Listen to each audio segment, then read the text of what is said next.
Hello everybody, welcome to Tech Friday, and today we have Jordan who will tell us about his diving app.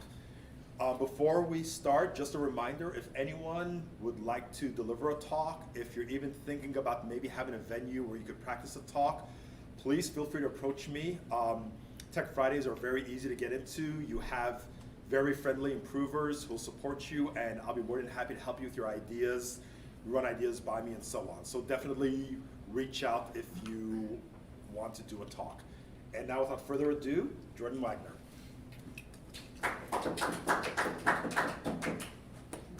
Hello everyone, I'm Jordan. If you don't know me, I joined Improving about 3 months ago. So like every professional speaker, I came to this unprepared. I forgot to print my slide notes, so I'm gonna kind of keep them down here for myself. And I won't be presenting in full screen. If you hit 5, it'll split. If that's Windows 10. It's not Windows, it's Mac OS. That's alright. So I wanted to start this Tech Friday before we dive into everything. A nice little quote. If you haven't read it yet, it says, "Sometimes you move so fast, not only do you miss the scenery, but you also forget where you're going and why." I heard this quote yesterday and kind of stuck out to me. I've been so busy recently in my life, I just got this new job, I've been working to learn a bunch of new technology. This talk, I've been preparing for, I released an app to the App Store and Play Store, and I've just been so busy and haven't really stopped and looked around in a while. So when I heard this quote yesterday, I just kind of realized, what kind of people are surrounding me. I'm pretty happy with where I am at life right now, and I kind of forgot the journey I was going on. When I was a kid, I wanted to be. I really liked coding from a young age, and so I wanted to be successful in that field. And so I started this journey of, becoming a professional software developer, and that involves a lot of steps. That involves going to school or taking classes, practicing, building software, and I've been on that journey for a long time, but I've really been forgetting that I'm on that journey still. I can release my app, that's part of the journey, but at the end of the app, I was really stressed out. I was just trying to get it deployed, and I kind of forgot why I started it. I started it because I wanted to learn these technologies, I wanted to grow, and that was a really big step for my journey. Maybe your journey is a little different. Maybe it's not becoming a great software developer. Maybe it's helping other people on their journey, or whatever it is for you. But don't forget the why and why you're on that journey. Are you still there? Where are you in that journey? So I thought that was kind of a neat quote I'd share with everyone. So that's kind of a segue into my Tech Friday. A while ago, I deployed an app to the App Store, and I posted about it on our Teams channel. And I got a lot of feedback. A lot of people were really interested on how I did it. And I thought it'd be kind of cool to share that.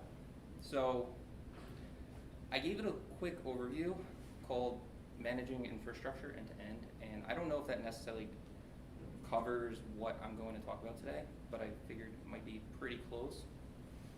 So, brief overview of what I did was, I'm a scuba diver, and as a scuba diver you have to log each dive you go on. Equipment, weather conditions, and a bunch of other information that's really useful for advancing to different certifications and tracking the types of dives you do. I deployed an app to the App Store and Play Store. I wrote a spa website for it. Has dev and production environments. It has scalable services and a scalable database. And so I'm going to talk not necessarily how to write software, how to write a service or an application, but kind of what happens after that. I think most of us, this might be more of a DevOps talk, but most of us, we write our program and we either submit a pull request or hit a deploy button, and we just kind of forget what happens after that, or we don't really know. You're testing it locally, you're testing in dev, but how does it get from your computer to all these other computers? How is it scalable? For me, that's some really interesting topic, and that's kind of what I wanted to talk about. So So today's outline, I'll talk about my deployment process for the app, how I test it, and how I deploy it to users. I'll go over some obstacles I faced, what you can offload and what you can own. I'll talk about my SPA, my backend, my database, the pipeline, Docker, Kubernetes clusters, and all of those deployments, how those work. Not specifically in this order, but this is kind of the outline we'll talk about today. And before I get into all of that, a quick architecture about my application. The SPA is written in Angular and it's hosted in a very small, non-scalable server. I'll get into why that's the case later. The mobile app is written in React Native. The database is a PostgreSQL database hosted in a cluster. .NET backend, I actually have two backend services. The first one is handles most of the information, saving dive logs, letting someone log in, and a bunch of other stuff that you interact with on the app. It's written in .NET, saved in a Docker image, hosted on a Kubernetes cluster, and it's not a microservice. I'll go quickly into why it's not a microservice. I really do think microservices are beneficial, but they're kind of expensive to set up, especially if you don't really have a customer base yet, and I don't, so why go through all that work? And then the second backend, it's hosting a machine learning model. You upload an image, and it sends back a prediction of what fish species are in that image, where they are in the confidence level. You can change things about confidence threshold or how many species I want to return in one image. So if I upload a school of fish, I don't want to receive 100 predictions back. I'll receive maybe 5. So I can set that limit. It's written in Python Flask app, hosted in a Docker image and on a Kubernetes cluster. So we're going to get into deployments. This is kind of my favorite part, so I'll spend most of my time on deployments. And this talk is to kind of be very low level, so if you don't really know what a server is or how a Kubernetes cluster works, this will kind of help break those down in very simple terms. So first thing is when you're deploying a software, you write your API, you write your website, where are you deploying it to? You're deploying it to a server. And what is a server? It's just a computer. I can turn this laptop I have right here to a computer. I can host a website on it if I really wanted to. This wouldn't be an ideal server, but I could if I wanted to. So when I type in divesharp.com or improving.com, all that does is it sends that address to your internet service provider. They have a big list they look up. They say, what IP does this address belong to? And they'll send it to that computer. That computer usually looks at a certain directory for that domain and sends you either a bunch of HTML or JavaScript files back or runs your request against your API. So server is really just running a program that's serving you files or running your request against an API. That's kind of, in simple terms, how it runs an application. Now, how do I deploy to a server? Right, you write your software, you write your website, you write your API, and how do you get it to a server? You use something called a pipeline. So Azure, GitHub, Bitbucket, all have something called a pipeline. And you can trigger this pipeline different ways. You can trigger it when you push your code to master. You can do it on a click of a button, and it'll trigger this pipeline. Pipeline's just a terminal. It's just running some commands. For me, I usually have my pipeline compile, bundle, or publish my application. So my .NET API, there's actually a command you can type into your terminal called .NET publish, and it'll build your application into a bunch of DLL files. And then you can call those files and send requests to it. And so that's the first thing my pipeline does, is it builds my API to a bunch of DLL files. I can then copy those files into something called a Docker image. And I'll get into what a Docker image is later. Other cases, I might upload certain files to a server. And then eventually, once I have my application ready to publish, I'll update my Kubernetes cluster. And I'll get into what a Kubernetes cluster is in a little bit. and that'll roll out my changes, my newest version to the users. I can then also do some SQL script executions, and that'll let me either seed the database with some information, that'll let me change tables or update any information I need to update in my database. So let's go into a little bit about Docker, Kubernetes. And so I'm hosting my backend service on Kubernetes cluster, and it's scalable. So a Docker image is kind of the first step into the whole process. A Docker image, you can think of it as just a virtual machine that you log into and you use, and its purpose is to just run one program. If that program doesn't start or it crashes, your Docker container goes offline. So I can have it run in any operating system. Usually they're Linux-based, but they're very lightweight, and their only purpose is to usually run one application. You can install software into them, you can set up firewalls, do whatever you want, but it's just going to be like a virtual computer running on a container. So what you do with that Docker image, once you have your website or your API on it, is you deploy it to a Kubernetes cluster. At least that's what I do. So a Kubernetes cluster is just a bunch of servers. Like we talked about, this laptop could be a server. And the benefit of having a cluster is helping you scale. So if Joseph came and said, I want to go to Dive Sharp, and he tried to go to this computer, it would be able to handle that request pretty easily. But if suddenly you got 10 or 20 or 100 people trying to get the same information from this computer, it gets really slow. You aren't getting me in a scuba diving suit? No, not yet. That'll change.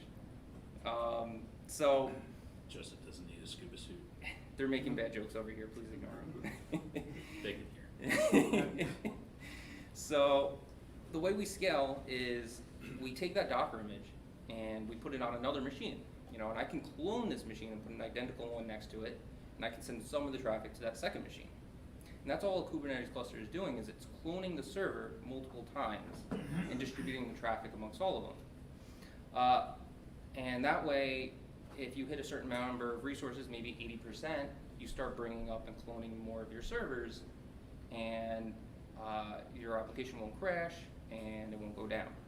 Another neat thing about Kubernetes cluster is if I want to make an update, the old tendency is bring down the whole server, push the update, and bring it back up, and that puts your customers in kind of like a dark time. They can't reach your website, your API is not working. So the Kubernetes cluster, what you do is you can actually, we'll get into what these pods are in a second, but you take one pod down and replace it with the new one, and then I'll have your new version. So whoever uses this new pod gets your new update. And then once that succeeds, it'll continue and do the rest. And so that actually puts your application with 0% downtime. Some people might be using the older version, while others might be using the new version for that deployment period, but usually tends to be pretty short. So what a pod is, it's actually a container. It's running your website. So a node is, usually it's a virtual machine, but it could be a physical machine. It depends on your hosting plan and your hosting provider, but it's just a server that's just a computer, and it's hosting, in this case, it's hosting 3 instances of your website or your API. So if I say, let's go to divesharp.com, some of the traffic might get sent to this first node, this first server, and sent to this first instance of my website. And as traffic increases, it'll distribute that traffic. And you can do different algorithms how to distribute that traffic, but that's all managed by something called a load balancer. Personally, I don't configure my load balancer too much. I kind of let it have the default settings, and it works pretty fine. So we talked about load balancers, we talked about how Kubernetes scales, and so I'd actually like to talk about DigitalOcean a little bit. That's my hosting provider, and it's what hosts my Kubernetes clusters. It's my repository for my Docker image, and it manages how I scale my cluster. So I actually have it open right here, and Azure has something very similar. You can even use Google Cloud. They all tend to be very similar, do similar things, maybe set up a little differently, but I chose DigitalOcean to host my servers. You can see here I have 2 clusters. One is the machine learning model that runs, and the other is my backend API. And here, you can see I have 1 node right now. Oh, sorry, I have 2 nodes. So 2 servers that are hosting pods that serve my website. And I think one of these is probably not being used right now. Sometimes when it downscales from traffic, it doesn't necessarily destroy the nodes correctly. It's something I have to look at, but this is kind of what the configuration looks like. So if I want to create a new service in a new cluster, all I do is click create and click Kubernetes, and it'll configure it for me automatically. It's really not too difficult, actually. I can set up a load balancer to manage traffic for that Kubernetes cluster, and even hook up a domain, and it'll do all that configuration for me. So I want to kind of show what this looks like. Let me clear this out real quick. So we're talking about pods and nodes, and let's actually take a look at what they look like. So there's a neat little command line interface you get with Kubernetes, and you can say get my nodes, right? That'll list all the nodes that I have. And we saw we have 2, right? I showed you the 2 here. You can see them here. If I want to say get my pods, it'll show me all the pods and what nodes that they're on. And these are instances of my website. This one's actually a little bit different, and the reason for that is it's managing the traffic and letting the cluster scale. So that manages it going up and down depending on certain configurations I set. So if I hit 80% of my resources, this will manage the cluster and upscale it or downscale it if there's not that much traffic. So I'd actually quickly like to show my cluster scaling. And I'm going to go into this pod. It's just a server I can connect to. And if I can copy it, we'll do Q control, execute, T, pod name, and terminal. And this will actually let me go into the pod itself. And I can install software, I can do whatever I want. Normally you don't do this. I'm doing it just to show you some stress testing, but this is all configured in one file, and it'll keep them all identical. And that way, when new pods spin up, they're not really different. So I'm just going to copy a command I use for my stress testing. This will install some stress testing software. And while that runs, I'm going to grab this one, and it should just take a second. I might already have it. I think I ran this earlier, but just in case. So we can see we have 3 instances, or actually 2 instances of our website running. And if I say, hey, we have a ton of traffic, it'll take a few minutes, but it'll actually start to scale up. And you can see that happening right now. We're starting to introduce new pods, and eventually it'll create a new node. So one thing that's really important to do is set your configurations of when you're going to scale, because these nodes take a little while to start up. There's not instant. Usually it's a few minutes, but if you say 80%, that might not be enough time to get new nodes started and running quickly enough. So maybe if you have a big internet traffic spike and your resources are set to scale at 80%, you'll quickly hit 100% before you've scaled, and that could bring your site down. So tweaking those settings are kind of important. This will take a couple minutes while we're scaling, so actually, let's go into a second pod. So we're running on P7 SSD. That is the second one on this node. So I'm going to jump over to this pod and do the same thing. IT bin bash, and I have the command saved right here.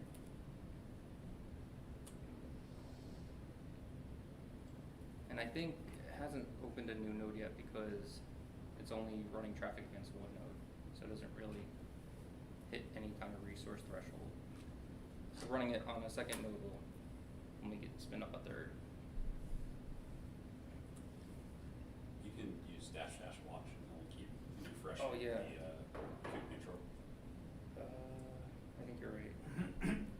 So there's -- watch, and then you can also just use watch as a Linux command. I think I normally use watch, Yeah. just like this, right? You don't even need quotes. Oh, really? Okay. Yeah, this will refresh that command every 2 seconds. Kubernetes has a built-in watch command though too. Okay, I didn't know that. It does weird things though. It just prints new lines that it changed, so it looks really weird. Okay, I'll use this one. So I'm learning stuff today. I don't know if you can hear it, but he's teaching me about my Tech Friday.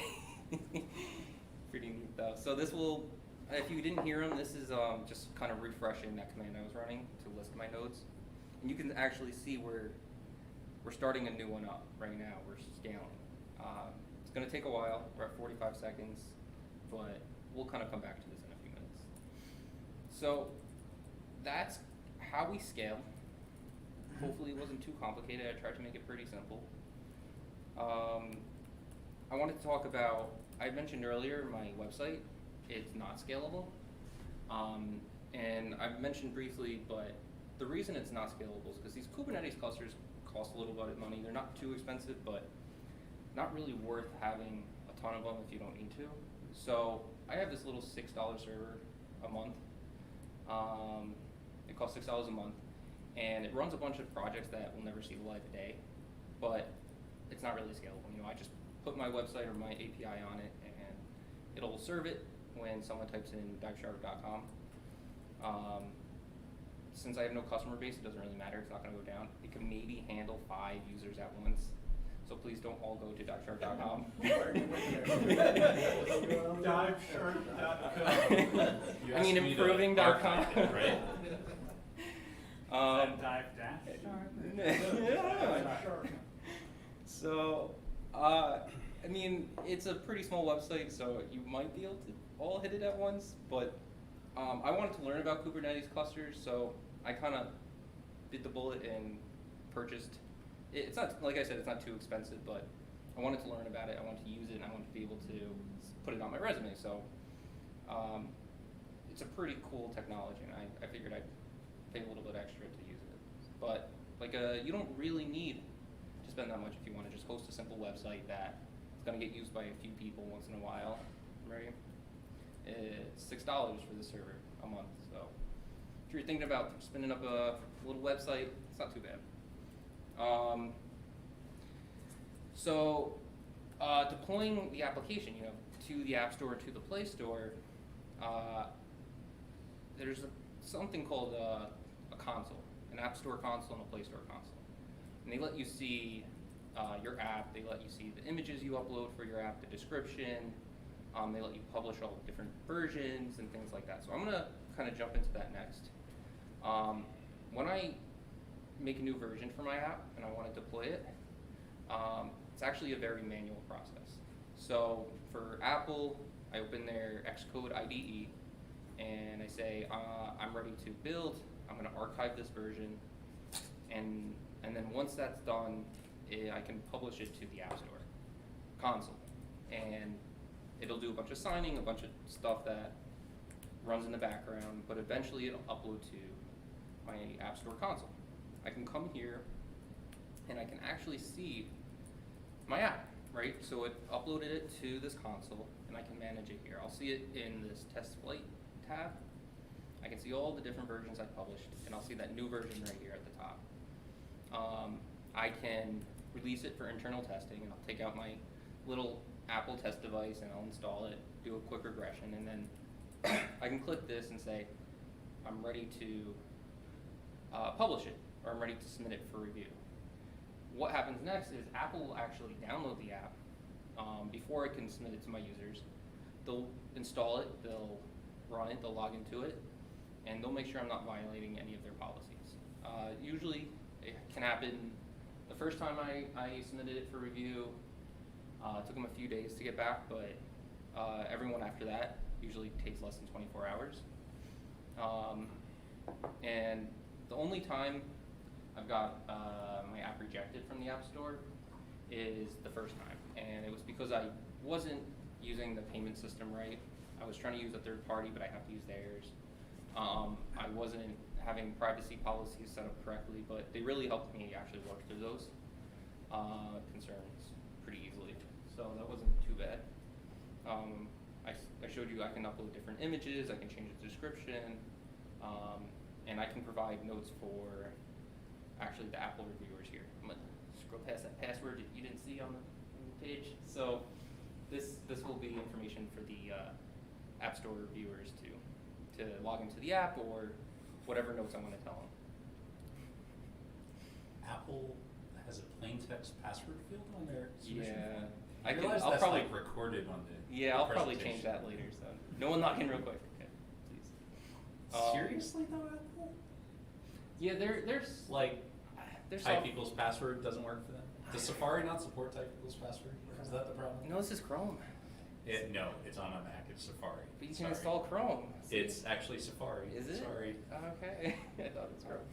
Nope. So, yeah, you have to provide information for them, and they'll log into your app, whatever it is. And Google is very similar. Here's their console. I can pick my app. I can use jokesters. I can see different metrics. I can go to internal testing, and same thing for Google. When I'm ready to deploy a new version, I type in a command, literally in the terminal, and I say, I forget what the command is, but it'll create a new release, and I upload that file it generates right here on my new release. I can put in details, what changed, and different things like that.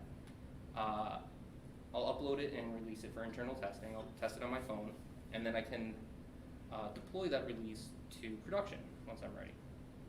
I noticed this one doesn't have a plain text password field. I'm honestly not sure. It might. I don't even know how to get to the details for that. So secure you can't even find it. Right? They're both really confusing. There's a lot of issues on a lot of people complain about these consoles, but you can kind of get around it. So yeah, so I can see if there's an issue with a certain release, I can create a new one and say, hey, we need to roll back, and I can pick one of the older releases for my library. I'm not going to do that because I don't want to roll back, but that's kind of the console. They're not too bad to use, and I think there's ways to automate some of this. Honestly, you can see my little note. Honestly, I haven't really looked too much into it, but I think there are some third-party softwares that help streamline some of this. So I'll upload it to the console, I'll do some internal regression testing, and then I'll deploy it to the users. Some obstacles I faced during this process, kind of talked about it a little bit, but well, actually, some of the obstacles with learning technology. You know, I have to learn Docker, Kubernetes, and payment systems, and this shouldn't be discouraging. There's so many resources online that you say, hey, I want to deploy a .NET application to a Kubernetes cluster. And you'll find so many tutorials and so many people helping out. It's really not too bad, and you kind of move one step at a time. And if you ever have any questions, Eric's always happy to answer them. So. On Kubernetes. Yeah. Okay. So, it's really not a bad process, and you'll work through everything, I think. The biggest obstacles I really faced was with Apple and Google policies. You know, I don't really know all of them going into this, and there's a lot of scare with getting your Apple account or your Google account taken down because you violated a policy.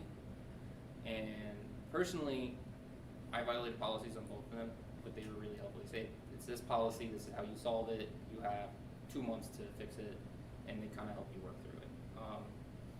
You know, just don't try to do things that will get you banned. Don't try to work around the system or anything like that. think I'm running out of time, but we're almost done. So things you can own versus offload. Some of the stuff I own is one-time setups. So server configurations, your deployments, your pipelines. These things you kind of set up one time and they're done. You maybe tweak them here and there. Development, of course, you have to own. And then I also put login systems on both sides. And the reason I did that is because one, I wanted to learn about logging in as a user, password encryptions, security, and things like that. I wanted my login system work in a very specific way. If you're not really interested in doing that and you want something that's already set up and working with a system that someone else built, you can use something like Firebase, and they'll take that whole liability away from you. You don't have to worry about passwords and encryption. They have their implementation for you. I thought it was kind of cool learning about this stuff, so I chose to own it. Things you can offload are complex things, security, scaling. DigitalOcean manages that all for me. They manage my domain, SSL, and other certificates. And it's really nice if my certificate's going to expire, they take care of it for me. I don't have to worry about renewing it. A lot of stuff you can automate now. And again, login systems you can offload if you want. And that's really it. I think I started some stress testing over here, so I wanted to show you that we do have a third node up and running now.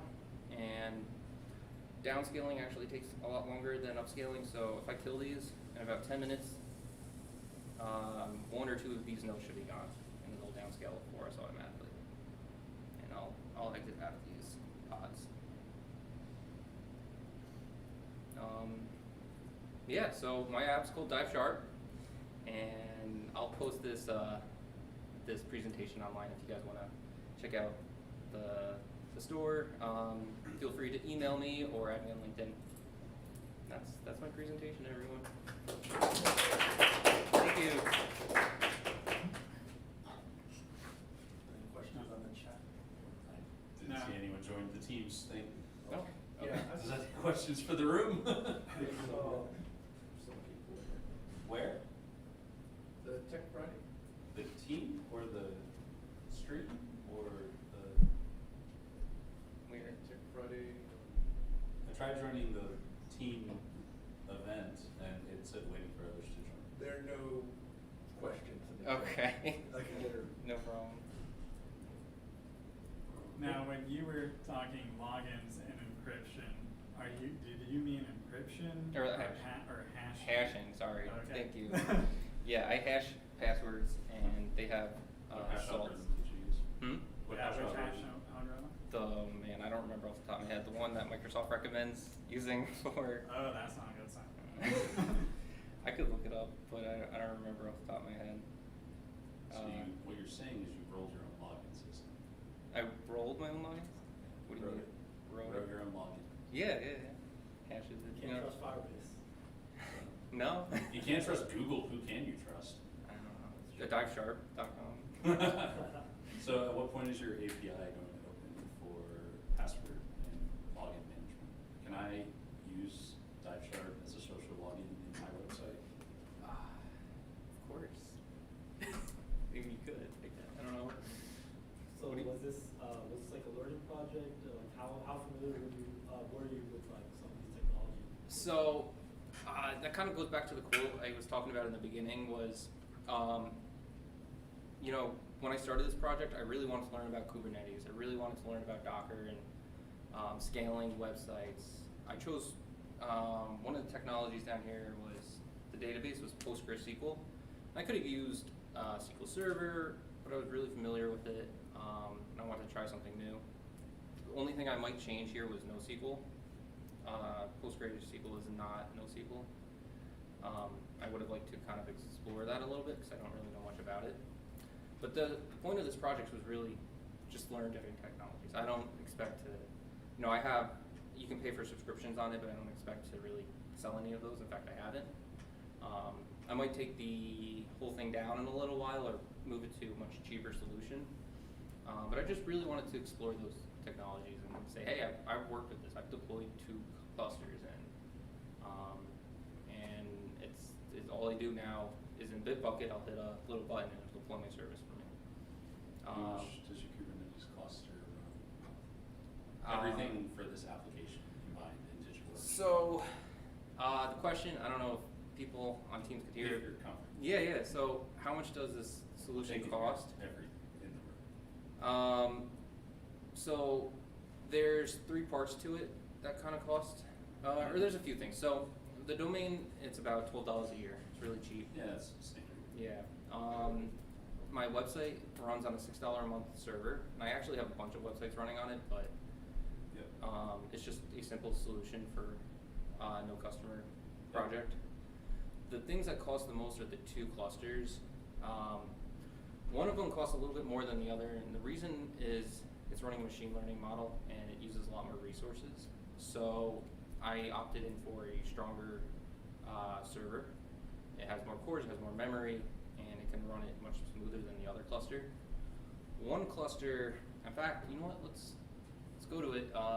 When I create a cluster, I think one is about $50 a month, and the other is 80 or something like that. $20 a month. Yeah, it's $20 a node, but by default I have 1 node. Right. And this is a basic node. The other one, I think, is CPU optimized, and usually it's It 1 is node. CPU optimized for the machine learning? I mean, there's no graphic ones. Okay. So. That's all I was asking. Yeah, so my best option was running CPU optimized.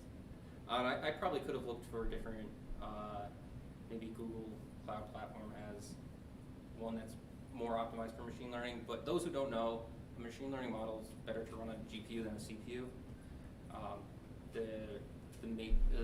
The math it runs for the matrices, which calculate, I don't know, does a bunch of machine learning nonsense, it's way faster on a GPU than a CPU.